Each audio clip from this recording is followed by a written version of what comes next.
And that organization, has the mindset of winning, and that's what they want to do, would be, a blessing. If I got the opportunity to go there and sit behind him for 1 or 2 or even 3 years and just learn everything that I could,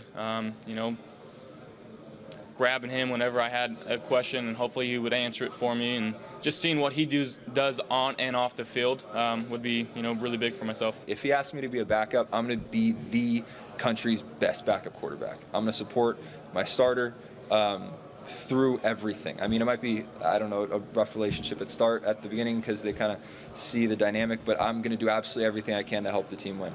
If they ask me to compete for the starting job, I'm going to compete my butt off. So I think whatever coach asks me to do, that's exactly what I'm going to do. Baker Mayfield stole some headlines today with a pretty confident statement saying he is the guy that can turn the Browns franchise around, pointing to his accuracy and ability to win. The Browns, of course, are 1-31 in the past 2 seasons, so winning hasn't been abundant in Cleveland. For more from the Combine, here's Jeane Coakley. I'm joined now by Daily News Giants beat writer Pat Leonard. And Pat, all the quarterbacks talked today. What impressed you the most from the top 5?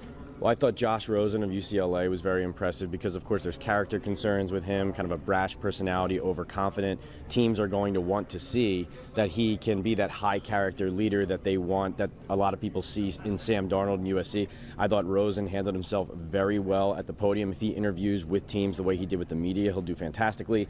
Also, Lamar Jackson of Louisville, a lot of controversy about a report that teams will ask him to try out as a wide receiver at the Combine. I thought he handled it very well, some humor, but firm in saying, I'm a quarterback, and dictating things on his terms. Giants have that second pick. Do you see them picking a quarterback, and what quarterback did you like the most that fits well with the Giants? That's a good question. If Rosen convinces the Giants the way he did me today, I could see them going Rosen. I think he's the most pure passer. Of course, the other day, Pat Shurmur was saying that durability is a huge factor at quarterback. He has an injury history in college.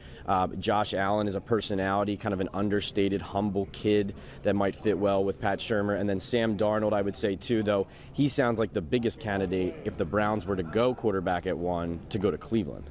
All right, so Saquon Barkley, once again, very impressive. They're saying he could go number 1. He's one of the best guy here at the Combine.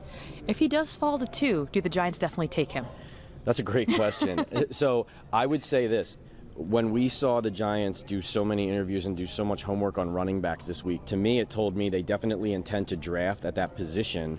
You could look at it 2 ways. Either they're looking at a ton of running backs because they don't intend to go Barkley at 2 and they think there's a lot of value in later rounds, or that they are making that position a priority and that Barkley is just so above and beyond the best player here. Because that's what Dave Gettleman said. If we use the second pick, it's going to be for a guy we think is a future Hall of Famer. I think the only guy anyone here can say that about right now with any confidence would be Barkley. Okay, you say if they use the second pick.